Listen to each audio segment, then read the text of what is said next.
Hi, my name's Chris. Welcome back to the SCP podcast. I'm here today with Wizam Abdulaziz. He's our CEO slash president of Search Engine People. Wiz, do you want to introduce yourself? Yeah, my name is Wizam. They call me Wiz, and I've been with the company for 19 plus years. And that will be my first actually episode. So happy to join you, Chris, and hopefully that will not be the last one. Oh, I can guarantee it won't be the last one. Okay, thanks. Wizam has a huge background. You'll see him on LinkedIn. He does a lot of our blogs. He has 19 years, and a lot of it's been in SEO. He's been our SEO guru. He probably knows the most of anybody in Canada about SEO. He's reading blogs. He's doing trials. And the past couple years, he's gotten into paid, and he's become pretty much an expert on paid through trial and error, doing tests. And we'll go a little bit of that in detail today, but the majority of stuff we're going to talk about is where we're focused on marketing in today's market. In the past, when you went on Google, Wiz, you can correct me if I'm wrong, but in the past it was easier to rank on Google through Google Ads or ranking, less competition. Google's algorithm wasn't as good, so it was generally easier. You could rank easier. You didn't have to focus a lot on your brand or your website. The focus was just really getting on impressions and clicks, and the conversions were relatively easier. Am I correct on that assumption? Yeah, no, we talk about it, Chris, about the customer user journey. And I joined the company in 2007. And when I joined GA4 or Google Analytics was still invitation only. So it was also tools like CRM wasn't even a thing. So if you think about the customer user journey on a search engine, you're talking about when you search, that's an impression. Mm-hmm. You may click or you may not click. And then after that, you land on a page, you just do what you want to do, then you convert. Back in the day, we used to worry about the first step of the journey. Impression, which could be ranking, if you want to call it, okay, rank me, and then a click. And that applies to both organic and paid. Like, same with the paid. I remember my first week, someone brought me in and said, why do you think this campaign is not converting? I said, what is the conversion point? They said, it's a phone call. So I checked the landing page. They actually never checked the landing page, and it didn't have the phone number. So that shows you the whole industry was get me the click and don't worry about the rest. Yeah. Reason why it was okay that time, Google didn't have 4 ads at the top on the organic side, and there was no mobile users, and it was easy to rank in Google. Few links, you'll be at the top, dominating even bigger brands. So with that in mind, why do I need to worry about getting the best of my clicks, or what we call conversion rate optimization? It was a lot more expensive that time to work on your landing page. And remember, that time web dev wasn't that cheap as now, and there wasn't systems that help you with it. So it was a lot cheaper. You know what? Flood it with the clicks. Mm-hmm. Let's rank, let's get clicks. And it was working.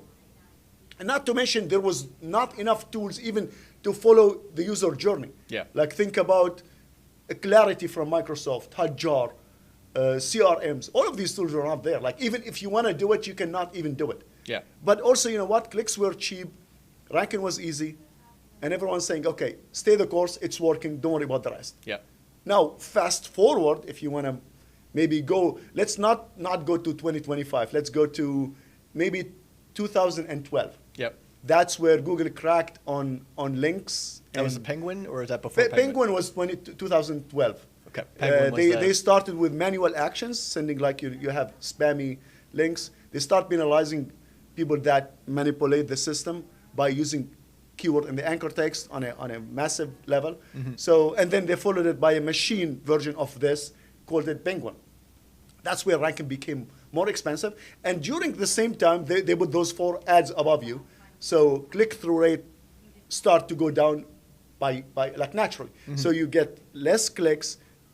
Ranking is more difficult. Yep. And all of a sudden, I need, maybe I'm getting less clicks, maybe better for me to utilize them. Like similar, okay, I don't have enough food for the day, I have to work with what I have. So people start to see scarcity in clicks for the first time.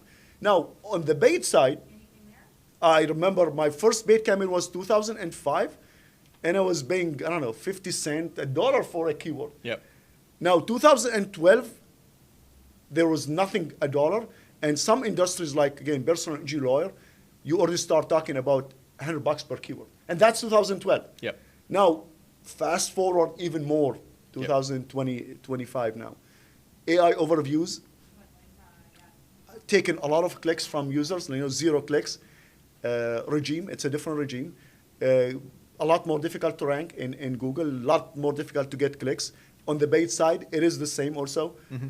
Clicks like for SEP, when I ran the paid campaign, some keywords like SEO agency, in certain situations, if I decide that's a good user, the click was costing $300. So when you get a click that costs you $300, you want to make sure your landing page maybe grab this guy. Hey, don't leave. You want to convert. Look, hey, you have to convert, right? Now, a few more things happen. We start to getting a lot of CRMs. All CRMs now, or most of the good ones, have native connection to Google Ads. Mm-hmm. So you don't need Zapier, or you don't need. So what does that mean when you have native connection? When you connect your CRM like HubSpot that we use to Google Ads, what does that allow? What is allowed to do? They talk with each other. But can you explain more? So if you have a CRM set up properly, you have stages. You have a lead, and that lead should move to, let's say, sales qualified leads or marketing qualified leads, or opportunity after, then a deal, customer. That journey could be reflected or communicated to Google Ads. Mm-hmm. So clearly, a lead is not the most valuable. No, it's the first step. Yeah, it's just too early, right? It's still a crude lead, like you don't know what's. It could be a spammy one.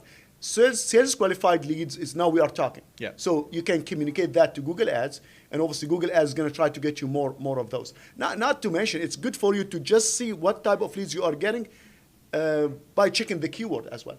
So again, back into the same customer journey, you can see now at the end of the customer journey, we have a lot more visibility now than before. Not to mention Clarity from Microsoft, which is a free system. So can you describe what Clarity from Microsoft Clarity does? from Microsoft, it's like Hotjar. It's a user website journey monitoring system. Mm-hmm. So it takes a full video of your movement on the website. What are you clicking? What are you doing?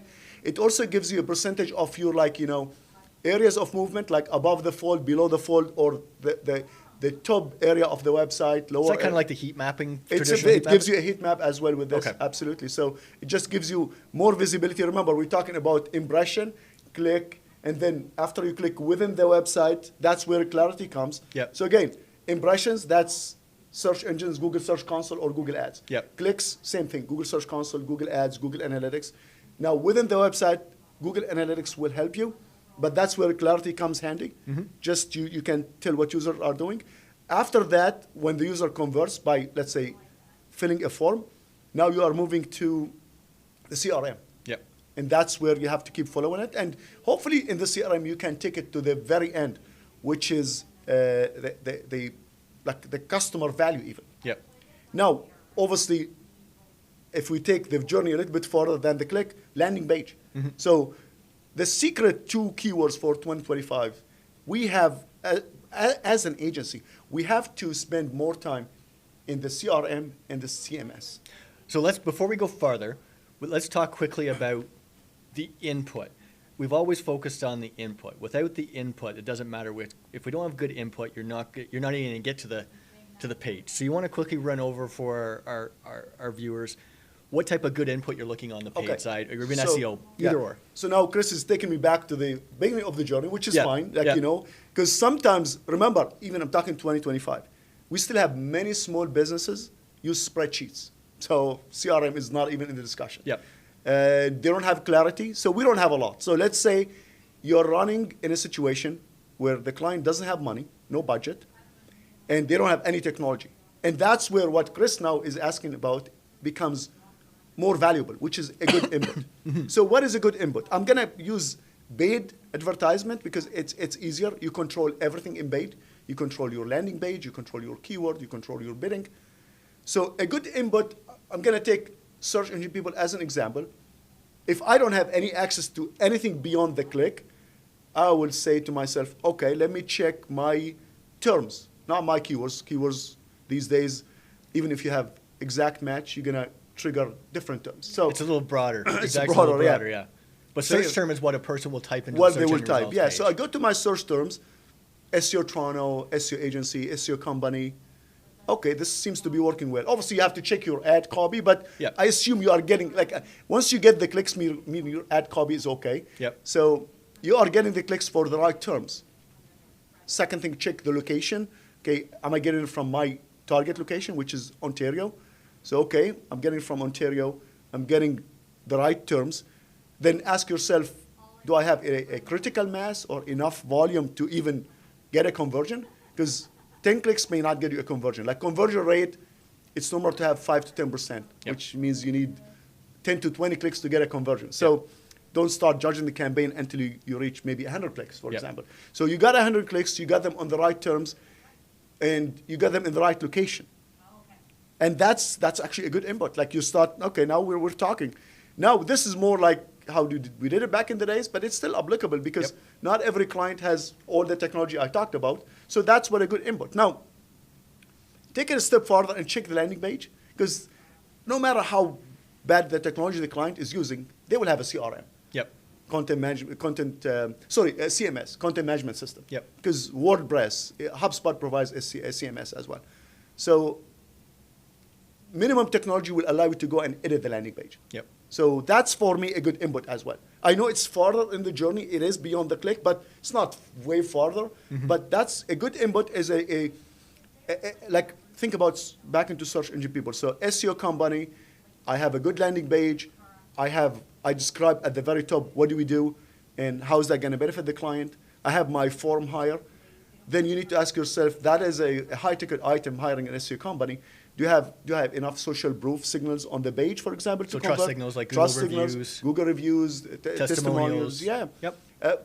Now we're going to go back to branding because Google at some point democratized marketing. Yep. Because even small brands in 2005, they can dominate big brands with links.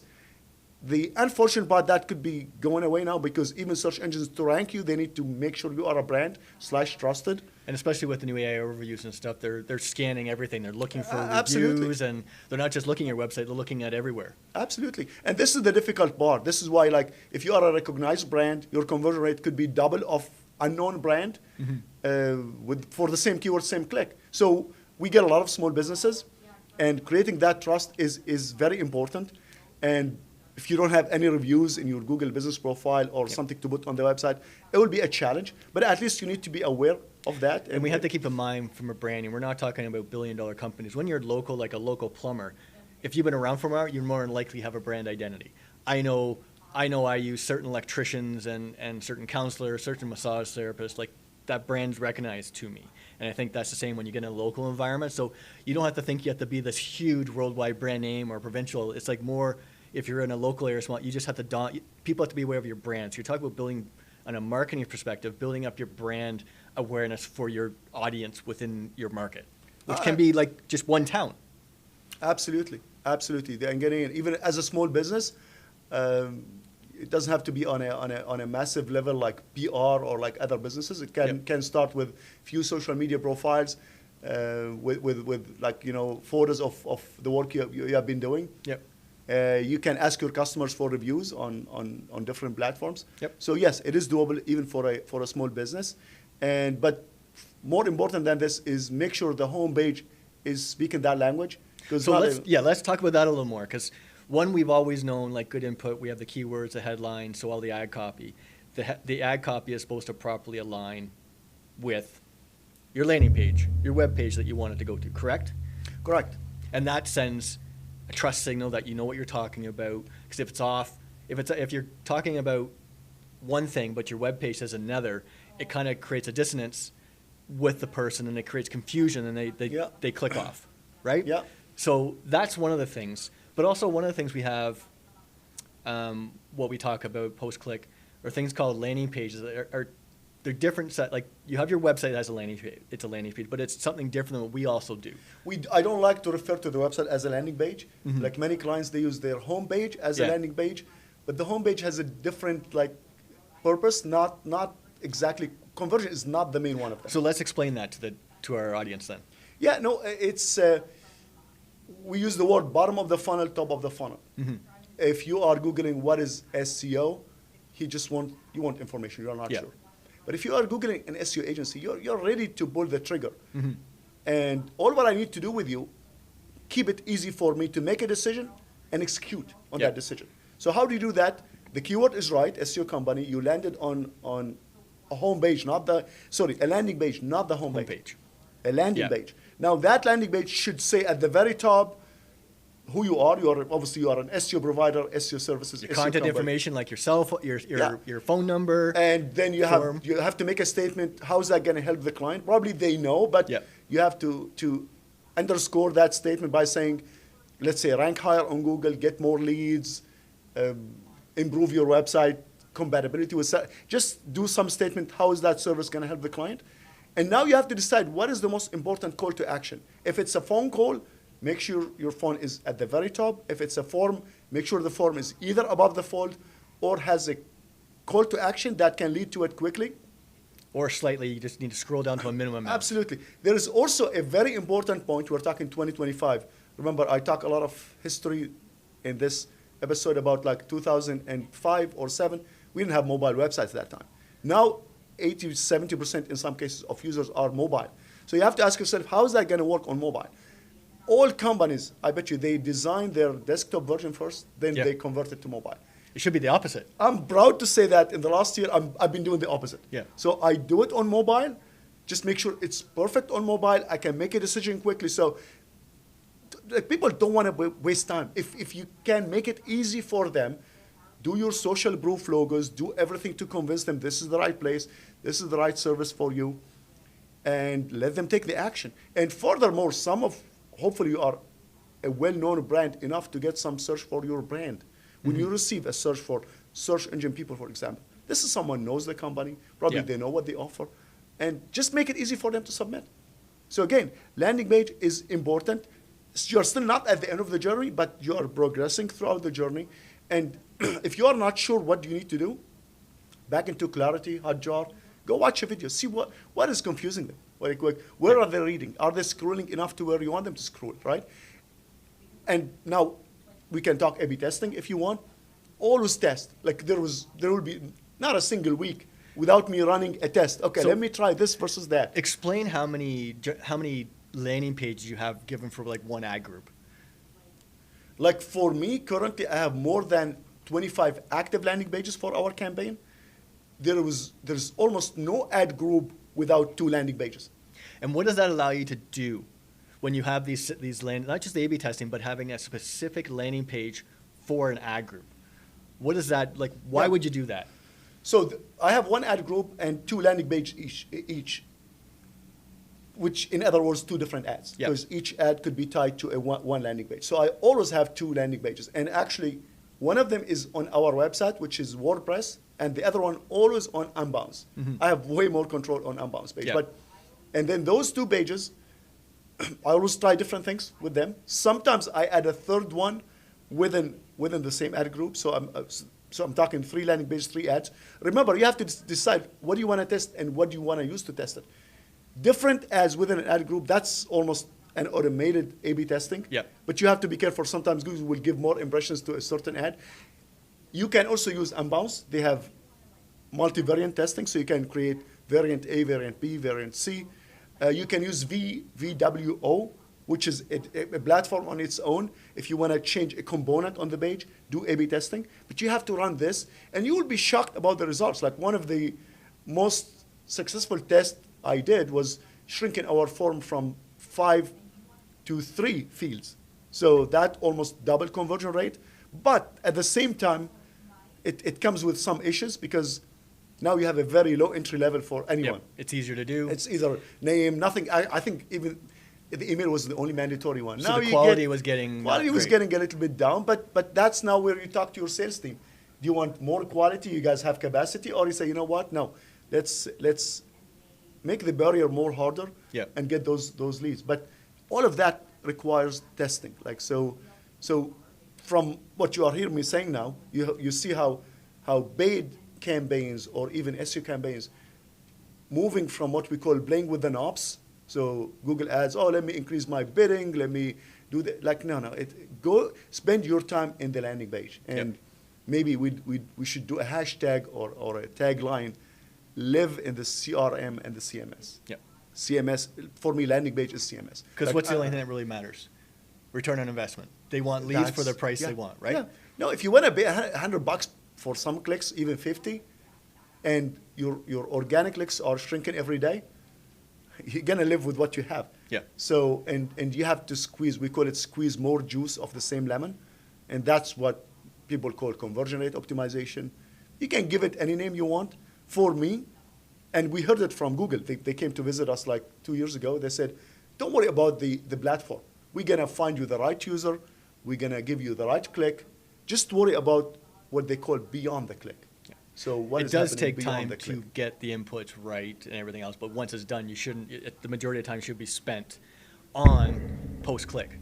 It should be, and unfortunately, even at SEB, the mindset has to be changed. Like, it's a mindset issue. Yep. Because once you change your mindset, you change your actions. Yep. So for us, we still see people, they like to stay in the platform. They like to optimize in the platform. And sometimes they try to find an answer for an underperforming campaign in the platform, but the answer may not be in the platform. And sometimes the answer may not be even in the landing page. The answer is your brand is not recognized enough for people to trust you, especially if you are in a sensitive, like think about if you are a lawyer, criminal lawyer, like this is something. Well, if you're matters. competing against some of the bigger ones and you're a small firm and you're new and maybe not recognized and you don't have that social proof, or even if you're absolutely amazing, you're the top, people are still going to choose the brand they recognize over that one because it's something in the market you just trust people that you see more often. Absolutely. Simple marketing, right? Yeah. What is a brand? Brand is something you can trust. Yeah. Brand trust, they are synonymous. So all what I'm saying, people should not stop, but spend less time trying to optimize your campaign in the platform, more time in the landing page, more time even in the CRM. And when we talk CRM, we have a system called Ad Tracks, where we actually record all phone calls and transcribe them and try to understand them. Listening to phone calls sometimes is vital. And we do have our account managers. We do have that, listen to but it. back into change the mindset. Yeah. How often do you do it? Like you hear people saying, "Oh, I got him 5 phone calls." Yeah, 3 of them less than a minute, Yeah. which is on its own not. The other 2 were existing customers willing to book another appointment. Yeah. Oh, yeah. So you see, like number of leads or number of number of raw leads may, and sometimes it's a false indicator of that the campaign is working. Yeah. Actually, the campaign is not working at all. Yeah. Now, the campaign is working only when it produces sales or leads. But to say I have 10 phone calls without even looking at the duration, without even listening to a few of them, and expect this to make a difference, that's not. And that's why it's important to always communicate for us with the clients to get their feedback on how the leads, the quality of the leads, and even with the CRM. Like our point to get the CRM is like it'll help us do better for the clients if they have a CRM, so we can actually see the quality and see that funnel down. It's very difficult for us to help them. Based on my experience with the small businesses and their spreadsheets, it's almost impossible to follow the user journey. Yeah. The CRM will give us a tool to do this without getting back to the client every time. Yeah. So Ad Tracks, for example, we do the recording on our own cloud. So we go listen without asking the client, "Oh, what phone system you are using?" Yeah. Bell Canada, Rogers, can you listen to, you don't need to go through all of that. Now, this is for the phone calls. Now, for form submissions, we don't have that every time, but we try to have it. Yeah. And then, now, take it to the CRM. Even after you get them to install a CRM, they still need to score the lead or move it manually throughout the journey. Like, Yeah. In let's HubSpot, say, you have raw lead, sales SQL. qualified leads. Not every client does this. Yeah. But you know what? If you have the submission information, probably you can have an estimate yourself. Yeah. Like by reading what the inquiry in the lead gen is 99%. There's a form with fields and there's a message box normally. Yeah. By reading what's the inquiry, you might say, you know what? No, this is a good lead. Yeah. Or it's a bad lead. And I see that happening more often. We jump on the call with the client and we say, we produce that many leads, but there are 2 that we believe high quality and look at them. that's a great discussion to have with the client. Yeah. Versus I sent you 10 leads. What leads? And it's also the journey. Like we're talking about the overall journey from a marketing perspective. It's not just a paid conversation or SEO conversation. It's okay. We have this for you. Now let's talk about the quality. Let's talk about the value. So it's we're talking about marketing now. We're not just talking about a set of tools. This is another mindset issue. Marketing agencies, not everyone in the agency, but they think, oh, this client hired me to run their Google ads. You heard that a lot. Yes. No, they didn't hire you to run their Google ads. When they met our sales team, in many times they don't know what's Google ads even. Yeah. Or some of them don't know. They hired you to make them money. Yeah. So you take that campaign to a campaign manager. That's the rule we call it, a campaign manager. Oh, I'm gonna run their yeah, sure. This is the action. This is one action you are taking, which is running their paid campaign. For us, that means setting up the campaigns, the ad groups, the negatives, the headlines, ad copy. But the client is not here for that. No. The client is here. They want to invest money to make money. Yes. And every client has a KPI in mind. So let's say for me, I can pay up to $300 for sales qualified lead. Yep. And you might say, what if this lead convert? Or okay, eventually this will get every math to work, and we're gonna hit our target. So when I hire a company, I'm not hiring them to run my campaign. No. I'm hiring them to get me as many leads as possible for $300 per SQL. Yeah. And that's based on calculating our lifetime value of a client. Clearly, Chris is our CFO, so we talk. We try to bring the ultimate company revenue target, Yep. which is the ultimate objective. Try to just bring it down to simple numbers. Yep. What are the numbers that if we hit, we're going to hit our revenue target? And you know it. Yeah, Leads SQLs is one of them. Exactly. But it's also like you try to bring it back from a finance level, a small business. I only want to have a certain percentage of my income or of my expenses dedicated to my revenue, and that's usually maybe 5 or 10%. And we can roll all that back based on your client, whether it's a one-time client or recurring client, to figure out what your cost per click is, the maximum you can spend per acquisition. We can work with the client to get all the information for them. And the other thing, like companies don't realize sometimes, that manages ad, you don't have to upsell any client anything when you do a good job from an ROI perspective. Yep. Like, give you an example. I am willing to pay $300 per SQL. We spend around, let's say, $30,000 on our ads. We get, let's say, 100 SQL. Do I have a limit on this? If I can get more, probably no. But we find out if we go spend more than 30,000, now the SQL becomes more 400, 500. Yep. So, but imagine you have a client that's selling books or ebooks to be specific. Yep. And you happen to achieve a positive ROI. What do you think their budget with you will be? No limit. Yeah. No limit. And if you charge percentage of the spend, let's say 3, 4, 5%, you can make unlimited money if you get that formula right for the client. Yep. But that needs you change your mindset. Your mindset shouldn't be you're not running the ad. You are partnering with the client. You made the good point. You're a partner. You're a business partner with them. You're a business partner. If they make money, you're going to make money automatically. Yeah. And they are not here for you running their ads. Yep. Yes, we talk about a good input, but the reason we talk about good input, if you don't have the rest, it's a good leading indicator. Yes. You know what? Good input is a leading indicator because for me, I get stuck sometimes with our leads. There will be a week. Why this week is very slow? Yep. And when it's slow, obviously, I go check. Forms are working. CRM is working. Nothing changed. Obviously, it's just a slow. Like this is now Black Friday, Thanksgiving in the States. Yep. It's slower. But the way for me to affirm that nothing wrong is a good input. So I go back. Okay, right terms. Yeah, right terms. Landing page is working. The form is working. Okay, don't worry about it. The good input is there. Yep. The outcome will come. So the good input is a leading indicator. The outcome or the results is more the lagging indicator. But sometimes if the lagging indicator is taking time or it's not very visible at certain times, you go ensure a good input. So we've always said SEO takes quite a bit of time to see results. We're also seeing with the new paid changes, it does take more time to get the paid results because of the landing page or because of the client website. That requires a lot of work and that can take time, correct? That is correct. Like there are some clients, we call them sophisticated clients or savvy clients. Some clients come with a decent plus or great landing page. It happens. So when you get a client with a good landing page, I don't think you need weeks. Like it would be quick. It will be quick. But other clients, they're using their home page, and it's not a good home page, no good call to actions, and the team sometimes will go with a landing page, but it takes them longer than what we want, and it will be bumpy at the beginning. But once you get your landing page right, you get your terms right, on a paid advertisement front, you don't need to wait for a very long time. Yeah. No.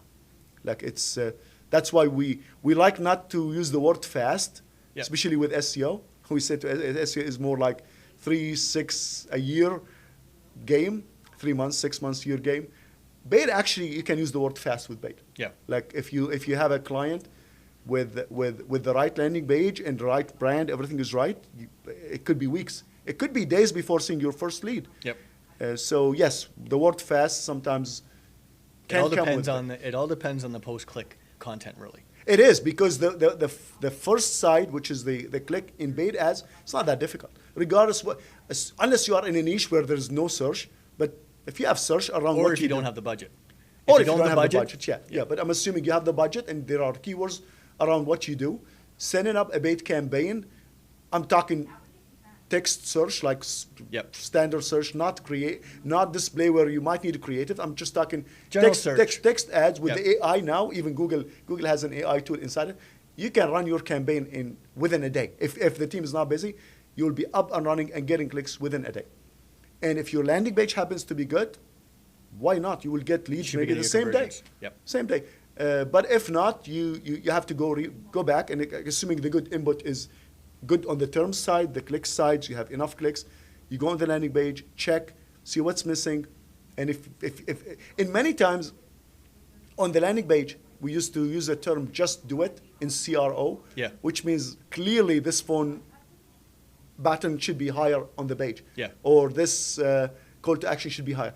You will be surprised how many things are glaring, hey, this is not good. Yep. So do that part where it's clearly this has to be changed. And then after that, now when it's still not working, now it's time for A/B testing, trust signals.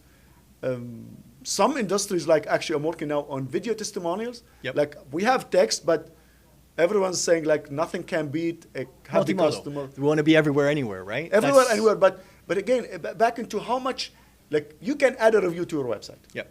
A client said that to me. Okay, you don't even put the name. Yep. How much trust you think any user will have on that? Not much. Now you put the name. Okay, you know what? We have the name, and you have the company that provided that. Yep. Okay, you have the name of the customer and their company name, and obviously the trust level is going up. Now you add their photo. Yep. Okay, you know what? This is legit, right? Like no one will fake a name and Exactly. and a photo, and some people actually will go maybe Google that name. So now it's legit, and then you take it further with a video, like 10 seconds. We actually had a client raving about what we did for them, that they had to hire, I think, 4 more employees. Their revenue, I think, was double. So if they jump on a video and say that, I am this customer from this business, this is what SEB did, and you put their business name on the video, Yep. the trust level now goes through the roof. And with that, actually, what we are finding, that clients used to ask for referrals a lot, which is like time intensive. It's difficult. Oh, give me a referral. Now we are being asked less for referrals. Yep. So the new era is just good marketing. This is good marketing. Yeah.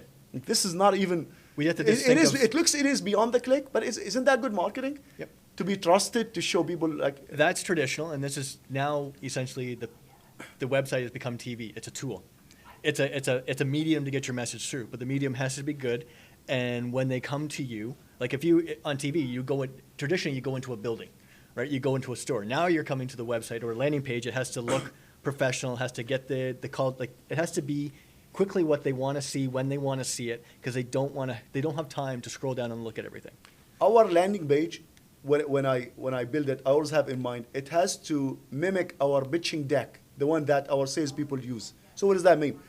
Our salespeople start with a slide saying that SEB was established in 2001. We have been in business for like 20 plus years, and we have 2,500 plus customers. Yep. So obviously, I have a very small real estate on a mobile phone. I'm talking about a PowerPoint deck here. Like our sales PowerPoint deck is around, like, there's 10 standard slides, and the other 10 will be custom to the client websites, showing them pain points, things like that. So I'm talking about the first 10. So the first 10, I cannot do 10 PowerPoint slides on a mobile phone. So, but I will take, okay, fine. We have been in business for like 20 plus years. We have 2,500 plus customers, and we have good reviews. So I was able to do this in 20 by 300 pixel box, yep. which was the 4 stars, and then beside them 4.6, and then a Google small logo. So imagine, and then 2,500 plus customers established in 2021. So you see how I took the sales deck, yep. and I made it from, like, what is the size of a PowerPoint deck? Like, let's say it's 1,000 by 1,000 pixel. Yeah. 15, depending on your screen. So I took a full slide and I made it 25 pixel by 300 pixel. And then I moved to the next slide. Okay, what's in the next slide? Happy customers logo.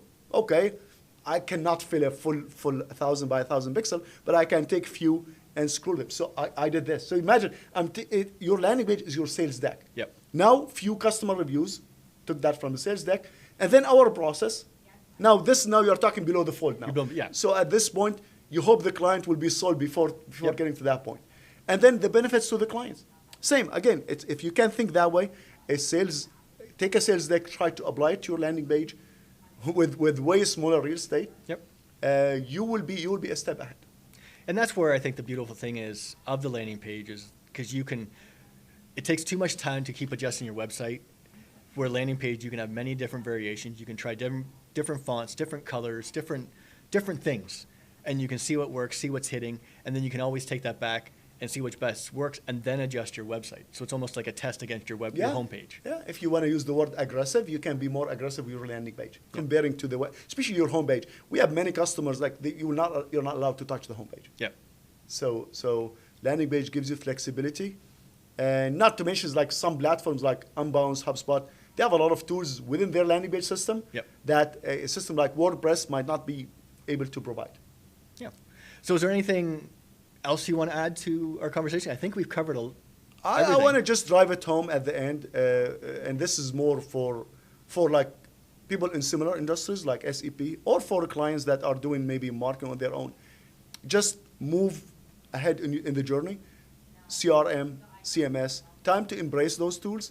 Especially the CRM, many clients get intimidated by them. Oh, what is that? I would like to have. Many of them actually, believe it or not, they get the leads into their inbox and they forward it to the sales rep or in a spreadsheet. Yeah.